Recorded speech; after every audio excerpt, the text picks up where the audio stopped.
Kila mtu analia, anataja dhambi yake, anajutia dhambi yake, kwa nini amekutwa mahali pale. Analia kwa nini yupo pale chini. Analia kwa nini anateseka kwa wakati ule. Lakini ndio ulikuwa umeshakwisha. Kwa hiyo mimi sasa baada ya kwenye lile giza naendelea kulia, naendelea kuomboleza, naendelea kulia, nikasikia sauti inaniambia kwamba kuna watu wanaongea. Nikasema nasikia kuna watu wanaongea. Huenda hawa watu wanaweza kunisaidia. Nikaona ninatembea kama ninaenda sehemu ambayo kulikuwa kuna bonde kubwa sana. Nilipofika kwenye lile bonde nikasimama kando ya njia. Na Elia nimesimama, akapita wadada wawili. Nikaambia jamani, naomba nionyeshe njia, nataka kurudi nyumbani. Nionyesheni njia. Wale wakaniuliza, "Mbona unalia?" Nikamwambia, "Nalia, huoni kama ni mwisho? Huoni kama Yesu anarudi? Hamuoni kama Mungu amekasirika kwa sababu ya dhambi?" Wakaanza kucheka. Wakawa wanamcheka wale wadada. Hakuna alichonisaidia zaidi, walikuwa wanamcheka huko akiendelea kuondoka. Basi wakaniacha nimesimama lile eneo. Nikasikia sauti inaniambia, "Hivi ulivyoona ndivyo nitakavyorudi. Nitakuja kama hivi ulivyoona. Nitakuja kwa ghafla." Yale maono yakaishia pale. Haleluya. Ya pili ilikuwa ni mwaka jana mwezi wa 10. Mida ya saa 12 kasoro nilikuwa kufanya maombi, nimemaliza. Ilikuwa ni kama ndio dakika 5 tu. Nikaonyesha upande wa mashariki. Nilikuwa natembea barabarani. Wakati natembea nikaona mtu yule nilikuwa niko naye natembea naye, nikaona alikuwa amenibeba maeneo ya hapa shingoni. Akanishusha. Aliponishusha nikaona sauti inaniambia, "Hebu geuka angalia." Kuangalia juu ya anga ilikuwa ni upande wa mashariki. Kuangalia nikaona maandishi makubwa. Yale maandishi yalikuwa yamechanganyana na rangi kama ya blue iliyopoa sana. Alafu na rangi nyeupe, yaani yanachua na rangi nyeupe. Lakini yale maandishi yalikuwa ni makubwa mno. Yale maandishi yaliandikwa the end. Wapendwa, sijui Kiingereza. Sijawahi kusoma, lakini Mungu alijua lile andiko ninalijua, nitalijua. Kwa nini napo nilijua? Kwa sababu ya mambo ya dunia. Watu wanasema tunaangalia season. Tunaangalia ulimwengu wa tamthilia. Utaangalia tamthilia, itaisha mwisho kabisa pale kuna neno limeandikwa the end, tena andiko kubwa tu. Kwa hiyo na Mungu alijua kabisa kwamba nikimwandikia hili neno analielewa, atajua limeandikwa the end, maana yake ni mwisho. Haleluya. Kwa hiyo ninaomba kwa yeyote ambaye nisikia hizi, narudia kusema tuzidi kujitakasa kila wakati na kila saa, tusichoke, tusizimie moyo wala usilegee. Yaani unaposema hivi kwamba leo mimi nimechoka siwezi kuomba. Leo mimi nimechoka acha tu nilale. Unaongea maneno mawili umeshachoka unalala. Jitie nguvu kwa Bwana. Kizidana nenda kachukua maji. Maji ya baridi ili mifupa iweze kupata nguvu, uwe imara, usimame uombe, kwa sababu saa unapojisahau ndipo anapotokea. Na toba ipo kweli. Toba ipo kweli. Nilikuwa najiuliza, hivi Mungu tunaingia kwenye rehema kila siku. Hivi ni kweli? Kweli Mungu unatusamehe kweli? Akanifunulia. Akanionyesha na sehemu moja. Ni kanisa moja siwezi kulitaja. Nikaonyesha katika lile kanisa watu wote ni wachafu. Mavazi yao machafu. Mili yao ni chafu. Yaani hawatamaniki. Yaani ni wachafu kiasi kwamba yaani siwezi kuelezea. Lakini katika lile kanisa alikuwa kijana mmoja tu. Yule kijana ndio aliyekuwa akikumbuka katika kidogo anaenda anachukua maji. Anaenda anaoga. Akioga akitoka tu yaani ni msafi.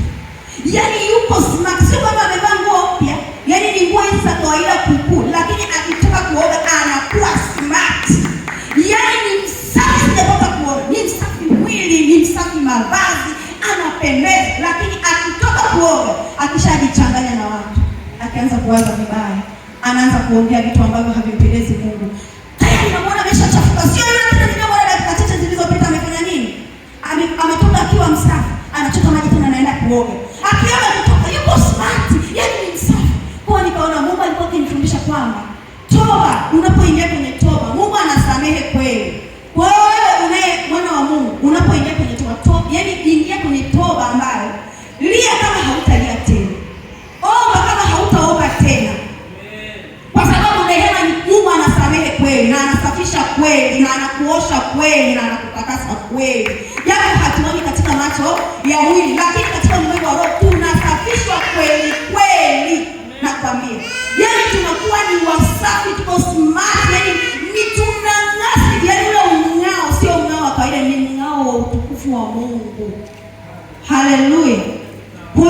tutubu kweli, tutubu kweli. Nitamalizia hii nyingine, wa mama mapambo. Haleluya. Mapambo, mimi nilikuwa mbishi, japo kwa sababu sio mtu wa kujipamba, lakini nimesuka nywele, mimi nimesokota nywele. Wanaojua kusokota nywele asili, mimi nimesokota, nilikuwa na nywele ndefu mpaka hapa mgongoni. Watu wamesema nyoa, sielewi. Wachungaji wamesema nyoa, nasema hapana, nywele zinazipenda. Nyoa nywele zitambia, nimezifuka zaidi, zina miaka 10 na kitu, siwezi kunyoa sasa. Kwa nikawa ile napingana na ile sauti. Siku moja Mungu alinifunulia mara mbili, ndipo nilipoona, nikasema hapa lazima ninyoe. Kwanza siku ya kwanza niliona mtu amekuja na ninyoa, ananinyoa ovyo ovyo, yaani anazinyoa ovyo wakati ninazipenda sijui kuliko kitu gani. Wanaosema tunaabudu miungu, na mimi nilikuwa naabudu miungu. Haleluya, naabudu nywele. Maana kitu unachokipenda ndicho ndio Mungu wako huyo. Amen. Kwa nilikuwa nazipenda sana. Nilichukia muda ule ikabidi nishtuke. Nani aliyenyoa nywele hizi? Nikazishika hivi. Naona zote zipo, nikasema kumbe nilikuwa naota.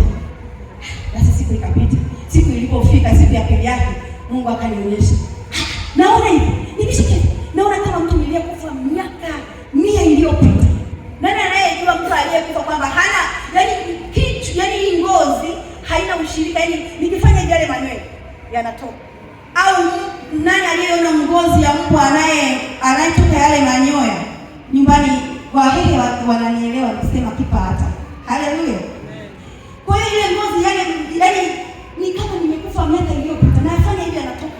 Nafanya hivi anatoka. Hili kitu ni fufu, yaani nimekufa siku miaka mingi iliyopita, siko hai.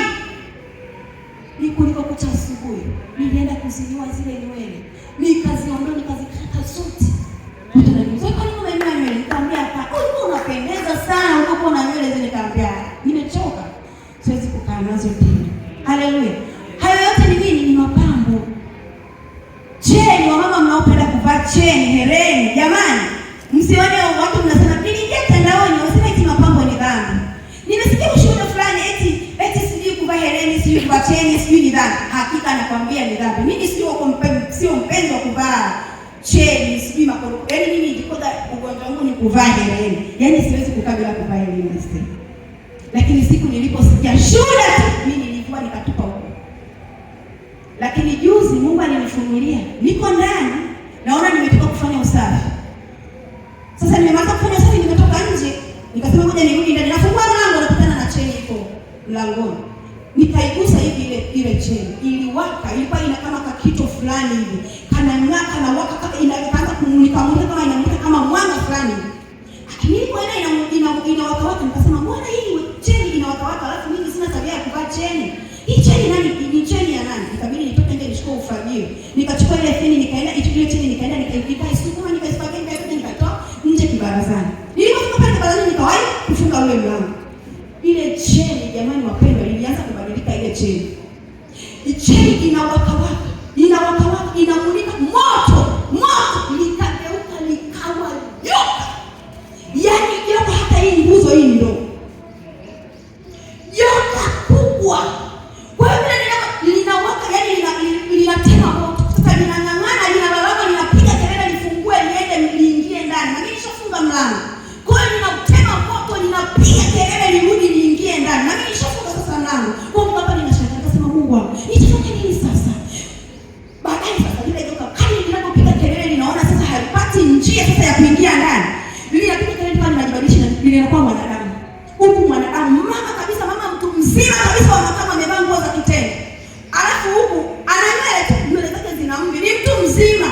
Huku mkiani anakuwa kama samaki nguva, ana rangi ya kijivu kwenye ule mkia. Lakini huku ni mwanadamu amevaa vizuri tu, ni mama, anapiga kelele.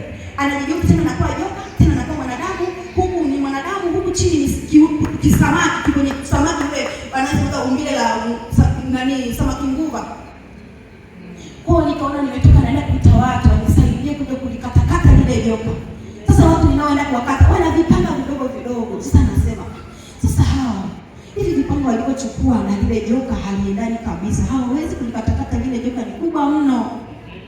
Kwa hiyo nikajikuta bado naendelea kuomba msaada, nitafuta msaada watu waje wanisaidie. waliue, mpaka nashtuka sijarudi kuja kuliua lile joka, ila wale watu wametangulia kwenda kuliua lile joka. Sasa wakati narudi ninaimba, yaani ni kama mtu ambaye ameenda vitani kupigana, amepambana, sasa anarudi ameshinda. Ninaimba isivyo kawaida, na sioni haiko tu, niko barabarani, magari yanapita, watu wanapita, ninaimba, ninasifu, haijawahi kusifu kama nilivyosifu ile siku. Lakini kumbuka sijarudi kwenye ile joka. Haleluya. Ila naamini wale walikuwa ni malaika wa Mungu, ndio walienda kupigana na kupambana na ile joka. Kwa hiyo wana wa Mungu, vinavyopendeza machoni petu sio vizuri. Haleluya. Tunaviona vinang'aa, tukivaa, tukiweka kwenye miili yetu tunapendeza. Ile tu inakuwa ni sura bandia ambayo Mungu haitaki na wala hatamani kuviona. Hivyo vitu tunaviona ndani ya miili yetu ni vitu vibaya sana. Ukimwona mtu anavyo na pambana navyo, usimcheke, muombee, ni roho. Haleluya. Kwa hiyo tuzidi sana kuomba, tumsubiri Mungu hadi tukiwa watakatifu wote, tukikisha tuko ndani ya safina. Haleluya. Na safina hii mwendeshaji mkuu ni Yesu Kristo. Kwa hiyo tukikaa ndani ya safina hii, akifika ni kazi yake ni kutubeba tu, kazi yake ni kutuchukua tu, lakini tu kwa wale ambao watatunza mavazi yao. Haleluya. Vazi lako lisiingie uchafu, vazi lako lisiingie doa, vazi lako lihakikishe muda wote linakuwa safi. Kama unaona nguo yako ukivaa asubuhi, unatamani usikae mahali pachafu, unatamani hiyo nguo yako uwe smart muda wote. Haleluya. Ndivyo na rohoni huku ndani tunatakiwa kupalinda kuliko vyote tulindavyo. Haleluya. Tulitunze, tulifue, tuliweke tayari kwa ajili ya safari. Tuko safarini, hapa duniani tuwapitaji tu, kwetu ni mbinguni kwa Baba yetu. Kwa hiyo tujiandae, safari ipo kweli. Safari ipo kweli na imekazana, na mwenyewe amekazana sana. Haleluya. Huo ndio ujumbe wangu wa siku ya leo. Mungu awabariki sana. Amen.